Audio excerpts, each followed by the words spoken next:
we are moving further, and our topic today is GST Council and GSTN, GST Network. GST Council and GST Network, which we are going to learn today. So now I'm bringing PPT to you. Just have a watch on that, listen, and if possible, go on noting down with you, because questions will be asked tomorrow, like today, 1 or 2 questions. So here is PPT before you.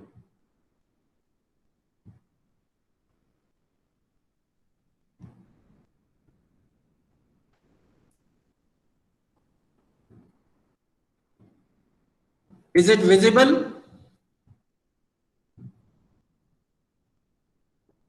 Yes, sir. Okay. Yes, sir. So at the top of it, it is written as Constitution of Goods and Service Tax Council. It was applicable with effect from 12th September 2016, and it says what is the structure of GST Council. Structure means who will be the chairman, who will be the members of the GST Council.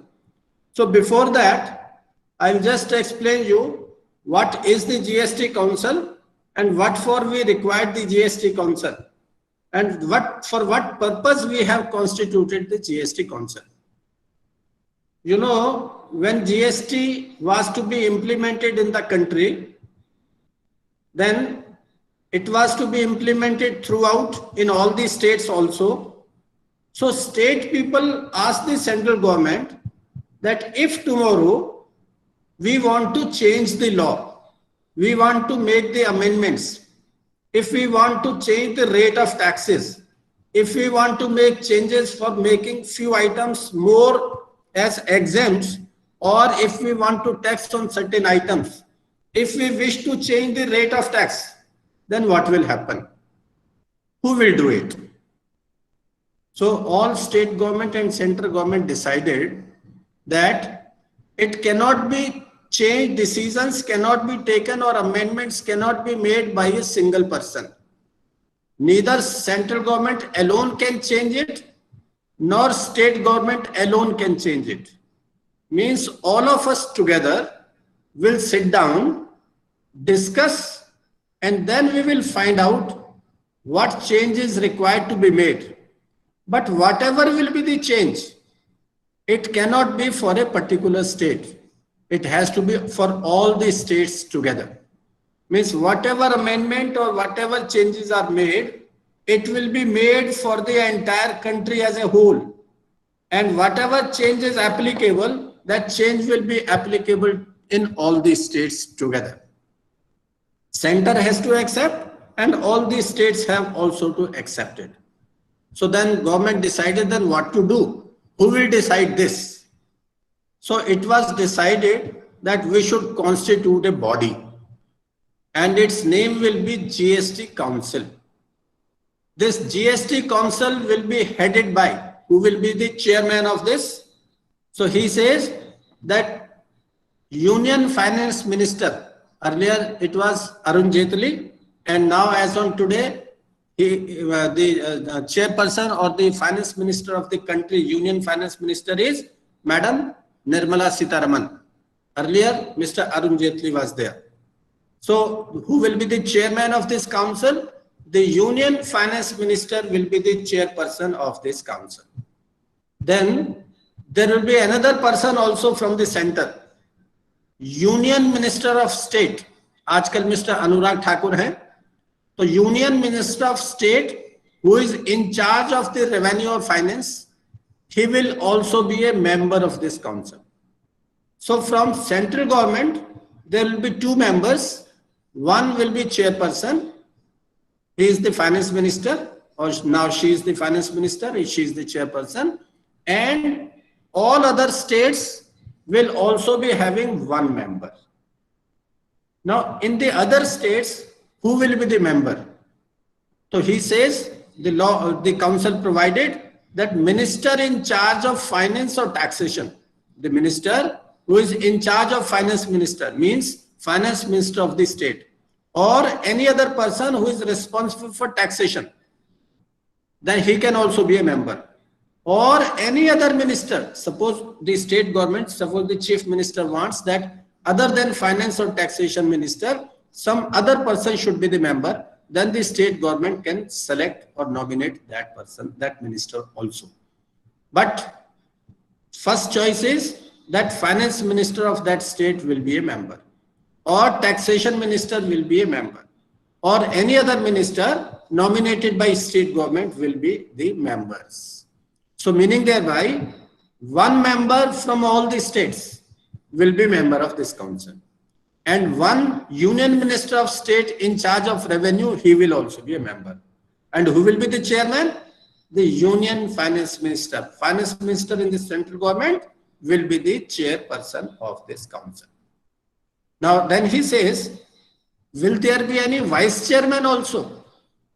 So now in this slide, you are looking at vice chairman. Who will be the vice chairman? So they say that the members from the states, members from the state will be entitled to choose one person amongst them as the vice chairman. Meaning thereby, the chairman will be the central finance minister, but vice chairman can be from states. All the state finance minister or all the members will decide who will be the vice chairman of the GST council. And they can also decide for how much period that person will be acting as a vice chairperson. Means for 2 years, 3 years, 1 year. And if they want, they can change him also from time to time according to the majority decisions. Now this is the chairman and this is the vice chairman. Now he says, what is one member from the center is to come as union minister of state. What is that union minister of state? Nowadays, Mr. Anurag Thakur is the union minister. So what is union minister of the state? He says a minister of state is a junior minister in the council of ministers in the union government. The senior minister is Madam Nirmala Sitharaman, and his junior minister is Mr. Anurag Thakur. So this junior minister helped the Madam Nirmala Sitharaman. You must have seen in the last few days, whenever there was a meeting on COVID, then on the TV, you must have seen, along with Nirmala Sitharaman, Mr. Anurag Thakur used to be there. Madam Nirmala Sitharaman used to speak in English, and in Hindi, it was explained by Mr. Anurag Thakur. He is Minister of States. He is her junior minister. Who may assist the cabinet minister? He assists the cabinet minister, or he can have an independent charge also. And the minister who is having an independent charge, he can be supervised by the cabinet minister, or he may not be supervised by the cabinet minister. So this is, it was not necessary, but I have written it, who is the union minister of state, who is a member from the central side apart from the chairman. So one member from the center is the union minister of state, and one member from each states who are the finance minister or taxation minister or any other person nominated by them. And at the top of it, at the top of all, the chairperson or the chairman or the finance minister is the chairman of the council. This is the constitution of the council. Then, now the question is, what will be the functions of this GST council? ये GST council क्या काम करेगी? I told you in the beginning कि उसने क्या काम करना है? If there is any amendment is required, tomorrow, if the law is made, and in that law, from time to time, certain changes will be required to be done, depending upon circumstances in the country. So, functions have been decided, what functions the GST council will be doing. And it says, GST council shall make recommendations to the union and the states. Look, the GST council can make recommendations only. They can make recommendations only. Law will be passed by the government. Council will be making only recommendations after detailed discussions among us the finance minister and the chief ministers, finance ministers of the state and finance minister of the union. Discussion will go on, and thereafter something is decided, and then it will be referred to government. Now you amend the law as per requirements. And what recommendations can be given? On what points recommendation can be given? What changes can be brought in? So it says the Central Council, GST Council will decide the taxes, cesses and surcharge levied by the union, the state and the local bodies which may be subsumed in GST. I told you in the beginning itself that certain taxes have been subsumed in GST. 17 taxes which were levied by state government and certain levied by the central government, they have been subsumed in GST. Now, but there are few taxes which were not subsumed. So the government, the council will decide from time to time from which date or what new taxes which can be subsumed. This decision can be taken by the council together whilst everybody will be sitting. For example, I told you that it has been prescribed in the act that petroleum products will be taxed at a later date when GST council will make the recommendations. So now, after 3 years, now movement has gone on. Public has started saying that now GST law in 3 years has been established in the country. Now please bring petroleum products into GST. Till now, petroleum products are out of GST because these are maximum revenue generation for the states. That is why state governments did not agree in the beginning to levy tax on GST, to levy GST on these products. But now, voice is being raised by businessmen that GST should cover petroleum products also. So first point is, what type of taxes can be subsumed?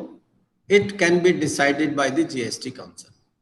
Second is, the goods and services that may be subjected to tax. Means what more taxes can be covered, as I have told you earlier, or exempted from GST. Suppose some item is taxable as on today, but GST Council tomorrow may decide that this item is an essential item and we should give a benefit into it, then no GST will be applied on that. So the GST Council can decide in their meeting that which of the items can be exempted from GST, which is presently taxable. Then third point is GST law, principles of levy, apportionment of goods and service tax levied on supplies in the course of interstate trade or commerce under article this, and the principles that govern the place of supply. GST law, principles of levy and apportion means whatever as on today GST law has been made, or whatever levy methods principles have been passed, or how the apportionment of the tax which has been collected by the center, how it will be distributed among the states, as well as place of supply. Place of supply means whether these transactions are intrastate transactions or these are interstate transactions. In order to decide this, the principles of supply can be amended in future depending upon the recommendation of the GST Council. So these are few items which can be changed, which can be amended. Decision can be taken in order to decide how this can be changed. Now, as I told you that there is a threshold limit to take registration, means GST will be applicable to which of the businessman. If their threshold limit is less than 20 lakhs, GST is not applicable. In few states, if the threshold limit is 10 lakhs, then GST is not applicable. It depends upon state to state. If the state is a rich state or a bigger state, there the rate of the threshold limit is 20 lakhs. And in case of smaller states or poor states, there, since the turnover is not high, that is why 20 lakh, if limit of 20 lakh is prescribed, then most of the dealer will be out of the tax net. And therefore, government has decided in those states that threshold limit, exemption limit will be only 10 lakh of rupees for the purpose of registration. So the government, the central council, the GST council has the power to sit together, all the members, and they can decide the threshold limit of turnover below which goods and services may be exempted from GST. This threshold limit can go upward or it can go downward also. After the prescribed of limit of 20 lakhs, now in case of goods, in case of many states like Delhi, the threshold limit has been increased to 40 lakhs. When we will discuss the chapter of registration, at that time we will discuss in detail.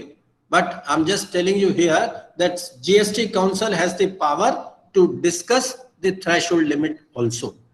Then thereafter, rates including floor rates with bands of GST.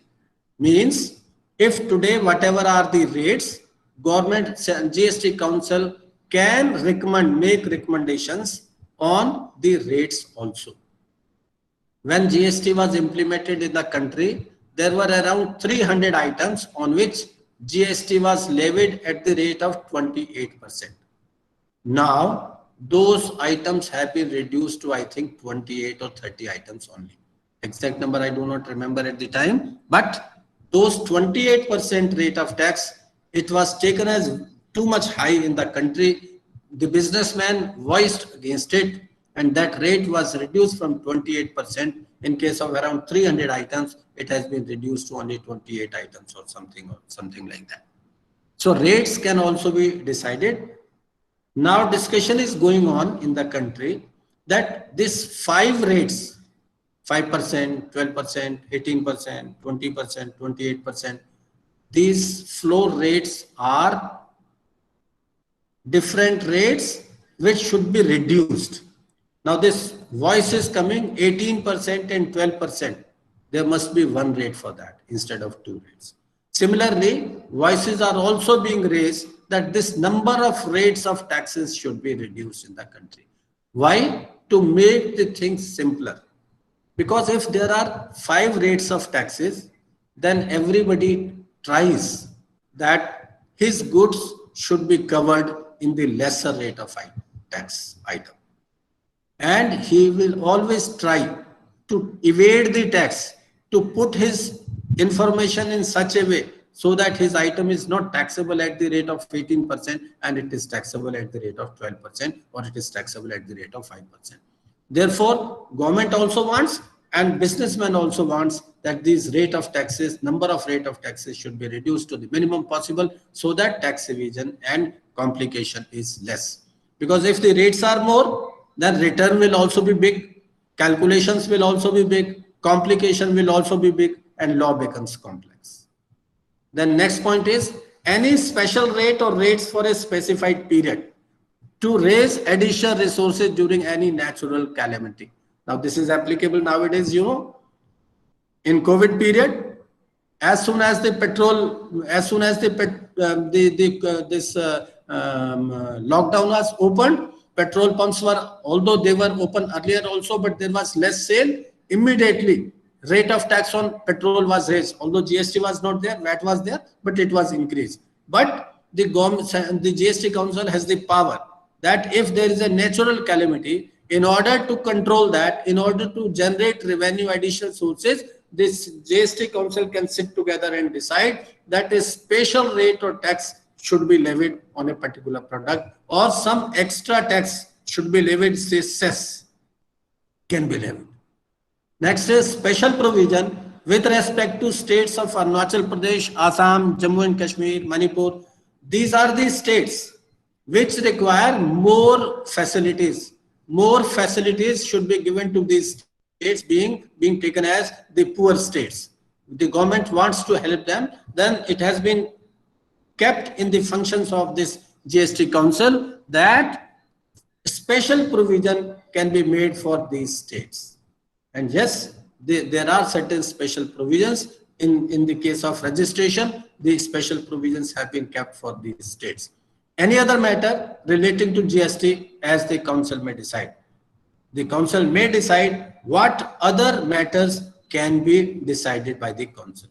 But one thing is certain, that GST council make the recommendations, and for that purpose what they do, every state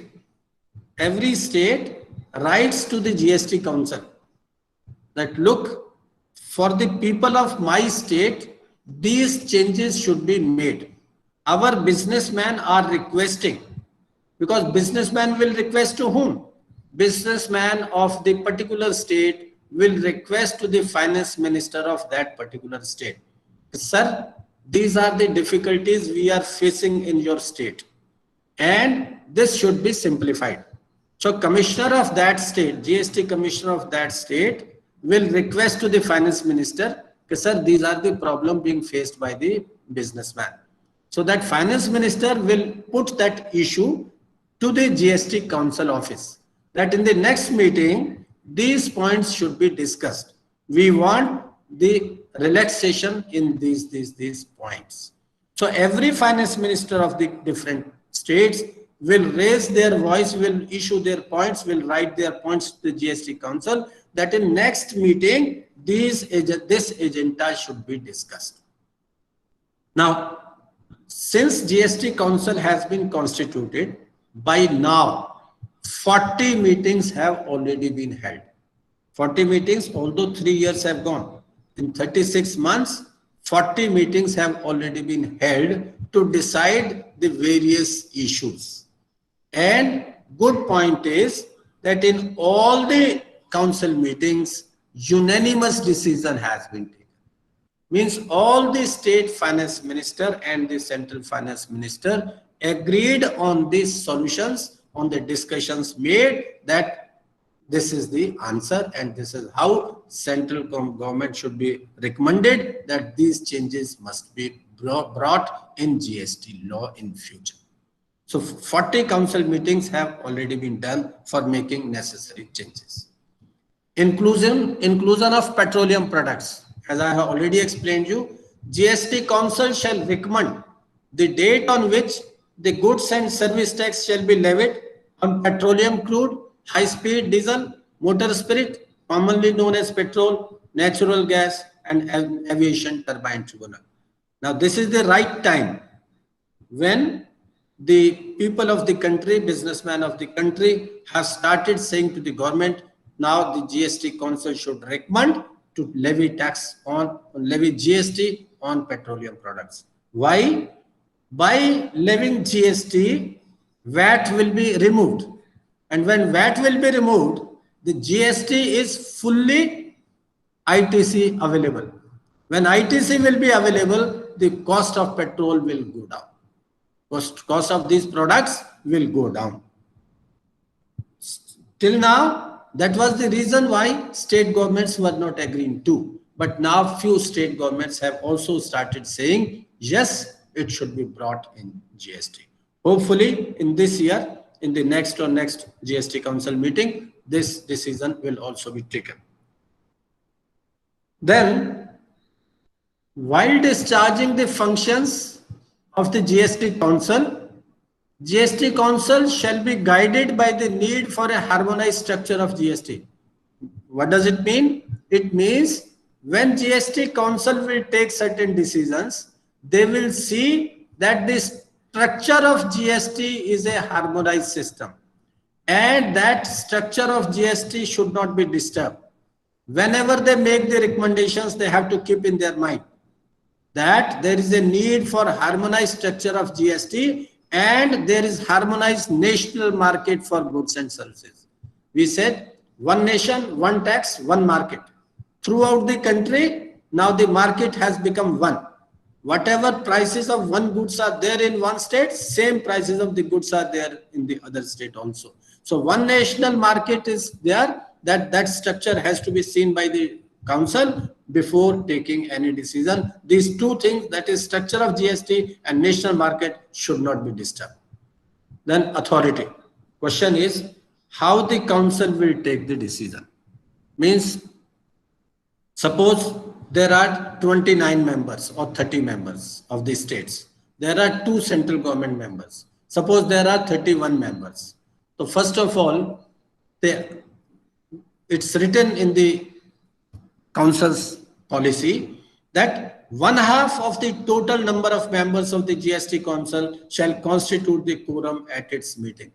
Means whenever there will be a meeting of the GST council, whatever is the total number of members from the states and center, at least 1/2 of the total members must be present in the meeting. If less than 1/2 of the members are present, then that meeting will not be a valid meeting and no decision can be taken in that meeting. This is first condition.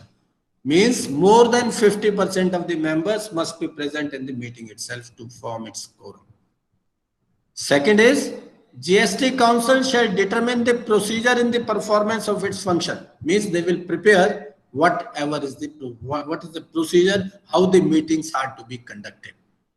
Third is, every decision of the council shall be taken at a meeting by a majority of not less than 3/4 of the weighted votes of the members, meaning thereby 2 conditions. Number 1, that not less than 50% members should be present in the meeting.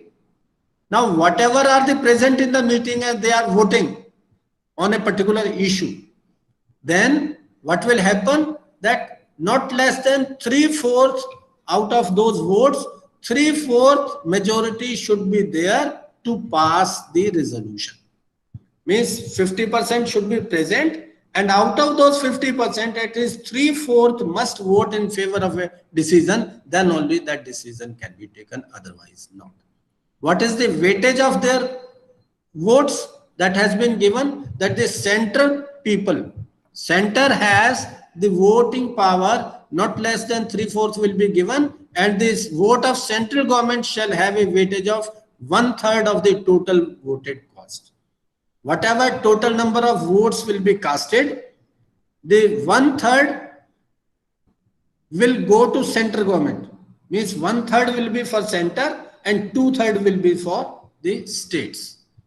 That will be the weightage. According to that weightage, decision will be taken by the government. Whether this decision is valid decision or this is not approved, it will be decided on the basis of voting power of the people concerned. No act or proceedings of the GST council shall be invalid. Now what happens whenever there is a voting or whenever there is a meeting, later on certain members who were present in the meeting, they raise an objection that the decision taken in the GST council is not valid. Either there was a procedural mistake or the members were not present, something like that. So he says, no act or proceedings of the GST council shall be invalid for the following reasons. Any vacancy in or any defect in the constitution of the council. Meaning thereby, suppose there is a vacancy in the GST council and that vacancy was not filled up. In the meantime, meeting held, decision taken. So no member can raise a question that since there was a vacancy and all the members could not be present over there, that decision is not valid. So they said no. Even if there is a vacancy, if the other members are present, quorum was there, 2/3 majority was also there, the decision was taken with 2/3 majority, then it will not be a invalid decision. Any defect in the appointment of a person as a member of the council. If a member has been appointed for the council, then if later on they say, no, this appointment was defective, this procedure was wrong, this is like that. So they say no.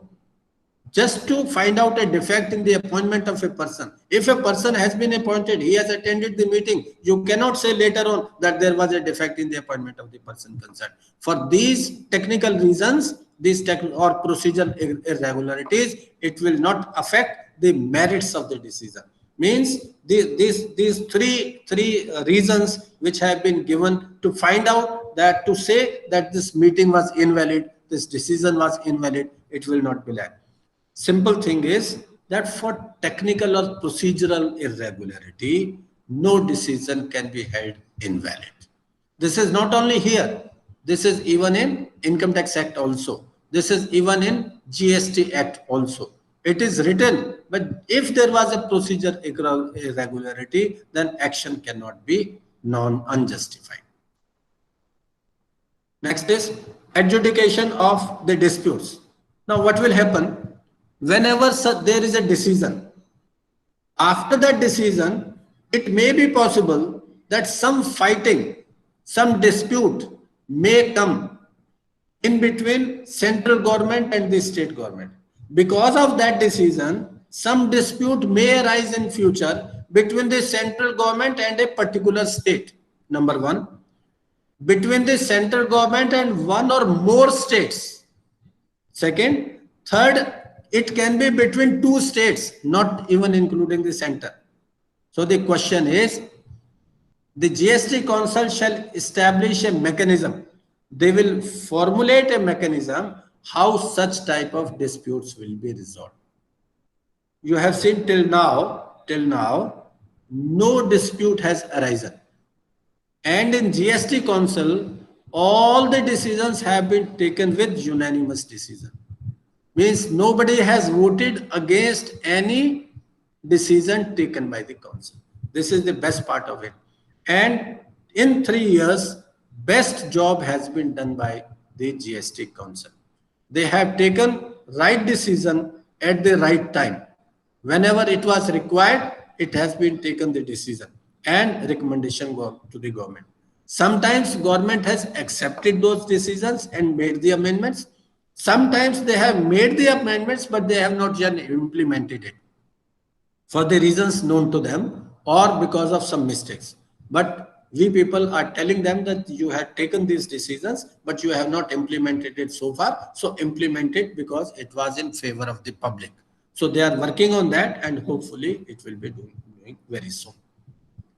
So this was all about the GST Council, which we have discussed by now. And now we'll be discussing GST network. These two chapters are basically very simple chapters in GST, but it was told to you, it was to be informed to you, talk in our offices or in our professions, we talk it as GSTN. And we are going to discuss what is its structure, what are its features, and what are its functions. Normally it is function of the government. We need not worry much about it because this is a government job. They are to structure their IT program. It is their platform. We want to file the returns. We will go to our computer, log it. Their platform will come. It will be at our window. There will be columns. We will go on filling those columns, and with that, our return will be ready. At the back end, software, this all is to be set up. It is the responsibility of the government. But what exactly it is and how it functions, that is what we are going to discuss. So it says, the Goods and Service Tax Network, GSTN, is a non-profit, non-government organization. Means when the government wanted to implement this GST law, it was decided that one of its objective was to reduce the corruption and to increase the efficiency. Number one, to reduce the corruption and to increase the efficiency. And how to reduce the corruption? Corruption was to be reduced so that there is as less possible, as minimum possible, there should be meetings of the government officers and the taxpayers. If the taxpayers will not go to their offices, then they people cannot harass them and those people cannot ask money from them. Because earlier what used to happen? Suppose I filed an application for registration, then they did not use to reply it unless the person concerned goes to their office and asks them, sir, I filed an application. What happened to that? So, you have filed it. Let me see. Even if it was in the computer, he used to see in the computer. And thereafter he said, no, no, no, no, this is the defect, this is the defect, this is the defect. You come tomorrow, bring these papers. And when you go tomorrow or day after or whatever the time is fixed, you will take out certain papers and he will immediately say, no, no, no, this is defective, this is defective. You bring other papers. So this is how they used to harass the public. So that the public themselves should say, sir, please do my work. I request you to do it. When you will say like this, he will say, okay, pay me this much, I will do your job. So this used to happen in pre-GST regime. So government wanted that this should be reduced. There should not be a meeting between the person concerned, taxpayer, and the lower officers and lower authorities. Nobody need to go. That is why government wanted everything should come on computers. If a person wants to file the application, he should file it from there only, from his office, with necessary papers, and a timeline has been fixed that that officer has to do this work in 3 days. And thereafter, if within 3 days he does not raise an objection, he does not write it to the person concerned that these are the papers which are defective or these are the papers which are more required, then the application will be deemed to be accepted. Means it will be accepted and he has to issue the registration certificate. But if within 3 days he raises an objection, then also government has ensured that the taxpayer should not come to his office. Whatever deficiencies he has written, he can reply those deficiencies on the computer itself.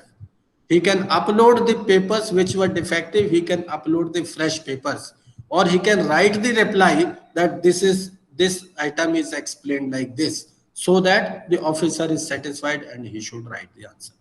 So government from their side is making an attempt to reduce the corruption as well as to increase the efficiency. How efficiency will increase? Suppose you want to file an application and you have to go to 30-kilometer distance in an office. So your person has to go there by driving for 1.5 hours. 1.5 hours he will be coming. 1 hour or 2 hours he may wait over there. So 4-5 hours are gone. The person who has gone on his scooter or on car or the bus, naturally his half day is gone. Otherwise these half days he would have worked in your office. Your efficiency would have gone. Your work has come up. So your efficiency would have increased. Otherwise, this is being wasted in traveling just for nothing.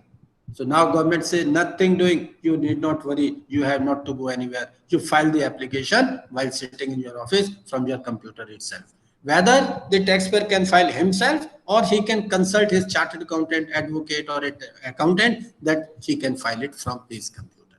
So he says that this Goods and Service Tax Network is a non-profit, non-government organization. Means government has not kept their full control on this organization. They are non-government organization. Their 51% share is there, 49% share of the government is there, 49%. And 51% share is of the public, private people. And it is a non-profit, meaning thereby it is registered as a society, NGO, on which there will be no income tax. Because the motive of this GSTN is not to earn any profit. Whatever profit will be earned, whatever income will be there, that will be used only for the benefit of the taxpayer to improve the functions of GSTN, to provide a better facility to the public. So that is why it has been taken as a non-profit, non-government organization. Then he says how it will be done. It is done managing, what is his job? Managing the entire IT system of the GST portal, which is the mother database for everything in GST. This database data is to be collected from taxpayers, on which GST portal is there. Portal means website. When in that website you will open, you will enter into it, your account will be opened, you will give the informations. This GSTR portal is made to bring informations together, allowing contents to be shared amongst a variety of departments, customers and suppliers. Means on GSTR portal, the taxpayer will feed his data. This data will go to central government. GSTN will manage in such a way that the information which is required to be given to the central government, it will go to the central government. Whatever is required to go to the state government, it will go to the state government. Whatever is required to be shared with the income tax department, it can go to income tax department also. Means from GSTR portal, what if you want to pay tax from there, challan will be created, and they have arrangements with the banks, etc. also, that their payments can be made there and there itself only. So from one portal, this portal IT system will be managed by GSTN through the backend. This portal is used by the government to track every financial transaction. Naturally, when the businessman will put up their financial data over there, it will give information and provide taxpayers with all services. GSTN will provide services to taxpayer also. What services? For filing of the return, for payment of taxes from there itself, preparation of the challan from there itself. If you want to claim the refund, they can do it from there itself. You file the application of refund there only, and they will process the application. They will send your refund in your bank account straight away. So that much strong system was to be prepared by Government of India before implementation of GST. Of course, it could not be done because suddenly GST law was implemented. It was expected that it will be implemented 6 months later or 1 year later, but the time limit was over and the government had to implement GST from 1st July itself. Although we were expecting it will be delayed by another 6 months, but it could not be done. And because of that, GSTN was not fully prepared at that time. Slowly and gradually it is preparing, it is updating now. And I think in a year or two, it will be completely ready. So far, there are certain technical glitches and these are being improved. Structure of the GSTN. Private equity is 51%, government share is 49% only. GSTN has also been approved for a non-recurring grant. Central government has given 315 crore grant to this person, to the GSTN for developing this system. The contract for developing has been given to Infosys, the biggest company, software company of India, most popular, more reputed company. Infosys, the contract was given to him in the year September 2015. As on today, the chairman of this GSTN is Mr. Naveen Kumar, who is IS officer of 1975 batch. He used to remain in several senior positions in government of Bihar and in the central government also. These are the shareholdings of the GSTN. Central government is having 24.5%, state government is having 24.5%, HDFC is having 10%, HDFC Bank is having 10%, ICICI Bank is having 10%, NSE Strategic Investment Company is having 10%, and LIC Housing Finance is having 11%. This is how this 100% means. At the top you see central government, state governments are together 49%, and the remaining others 51%. But look, control is with the states and center, because others are having 49% and 51%. That 51% is divided amongst various bodies. Therefore, the maximum holding is with the government 49%, although it is not a fully owned government company. Now, what are the salient features of the GSTN? What does it say? GSTN is a complex IT initiative. Yes, you know it. It's a very complex IT infrastructure. It is to control the entire country's all taxpayers' information, and the information will be uniform. It is a uniform interface throughout the country. For all states, for all citizens, for all taxpayers, there will be a uniform interface for the taxpayer. And it will be common sharing to the state government as well as central government. Now you look, what happened when GST was implemented. At that time, discussion was made with the state governments. and it was told to the state governments, you develop your own system and link that system with the system of the center. Or another alternative was given to them, you don't develop your own system, we will develop the system for you and you pay to us, means central government, GSTN.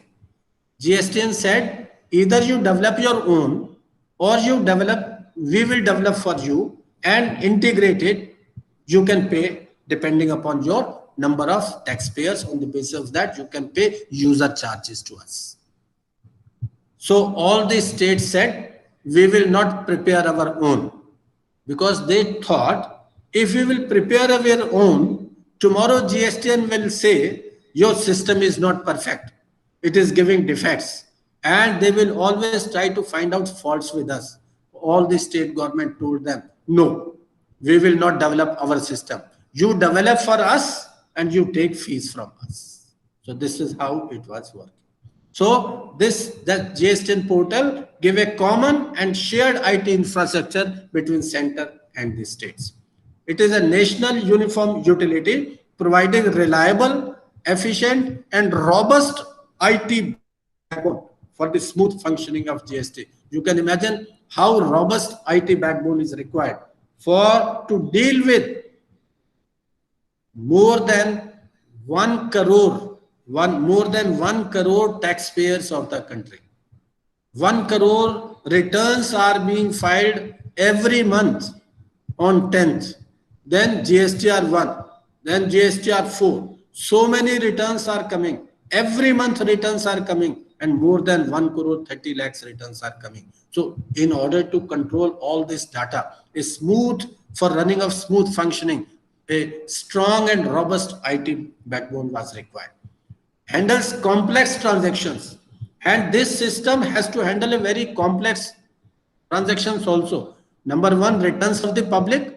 Apart from that, look, I told you that this is a destination based tax. In case of destination based tax is to be collected in one state, but it should go to the other state where consumption is being made of those goods. So this system has been made in such a manner that all these calculations gets automated. Automatically, these calculations are being done at the back end, and that money reaches to the other state. So you can imagine how extremely complex is the way of working of this GSTN. Rapid settlement scheme, and the settlement scheme is so fast with this strong IT infrastructure that it immediately reaches to the other person. Information of taxpayers are confidential. This taxpayers' information cannot be passed on to anybody else. This one assessee cannot know the details of the other assessee. He cannot go into it. Therefore, this system has to be so complex as well as so strong that it should achieve this particular also, that taxpayers' information is confidential. Central government and control over the composition of the board. The central government have a control of this composition of this board, and whatever is the agreement between the shareholders and whatever is the agreement between the state government and central government relating to this GSTN. Sharing of expenses. How these expenses will be borne? GSTN expenses will be borne by whom? So it says user charges will be paid entirely by the central government and state governments in equal proportion. Means whatever are the user charges, 50-50 will be paid by the 50% will be paid by the center, 50% will be paid by the states, and states will be paying according to their number of taxpayers to the GSTN so that their expenses can be met. These are the details of expenses. There is no need. Now is the case of functions. I'll take only 5 minutes more, then this will be completed. Functions. What will be the functions of this GSTN? GSTN is the backbone of common portal, which is the interface between the taxpayer and the government. Correct? Entire process of GST is online. Entire process of GSTN is online. This is the biggest thing. No paper you can file physically in GST office. No paper you can file. Of course, if there is some problem in GSTN working, at that point of time, you can file the paper physically also, but not otherwise. Then it has to support about 3 billion invoices per month and subsequent return filing for 65 to 70 lakh taxpayers. This 65 to 70 lakhs taxpayer is the figure when GSTN was formed. But now this number of taxpayer has gone to 1.3 crores, means 1 crore 30 lakhs, just double of what it when in 2017 GSTN was made. It was to control only 65 to 70 lakh taxpayers. Now the taxpayers are 1.3 crores. So how much work, how much load, how strong is that data that it should not crash, it should work, although it is not working properly, but 75-80% now it is okay, and I hope in another 1 or 2 years it will be perfectly all right. So what it is to handle? It is to handle invoices. It is to handle invoices or returns. Whatever returns is being filed by the assessees, it has to be handled by that. Registration application, payment, as well as refund. All the activities of a taxpayer are controlled by this GSTN, such a strong system. Then partner with other agencies. This is such a strong system. This is such a big system that it has made arrangement with all other departments also online. Suppose you want to make the payment, challan will be created there itself. The system will ask you how you want to pay, whether by credit card, whether by NEFT, whether by net banking. That facility is available. Name of the banks will be available. Immediately the challans can be prepared, and that those banks are also interlinked to make the payments. So such a strong system has been prepared, unbelievable. Then it is to collaborate with GST Suvidha providers. This we will discuss later on. Carry out research. Now what it is doing? This GSTN is also doing research work. It is studying best practices, and it is giving training and consultancy to tax authorities also. Means the job of GSTN is how to use GSTN to give the training to the officers of the government, central officers as well as to the state government officers. Not only that, GSTN officers are giving their training, online training, to the public also. Whenever they add any new feature, they take online classes and inform to the public and consultant to listen them how the things are to be done. Provide efficient backend services to the tax department of say, and all the tax department backend services are being given to the central government as well as to the state government. Develop taxpayer profitable utility. This we will discuss later on. Assist tax authorities in improving tax compliance. The GSTN portal immediately tells which of the persons have not filed their returns. That information immediately goes to the officer concerned that look, in your ward, these people have not filed their returns. So it assists tax authority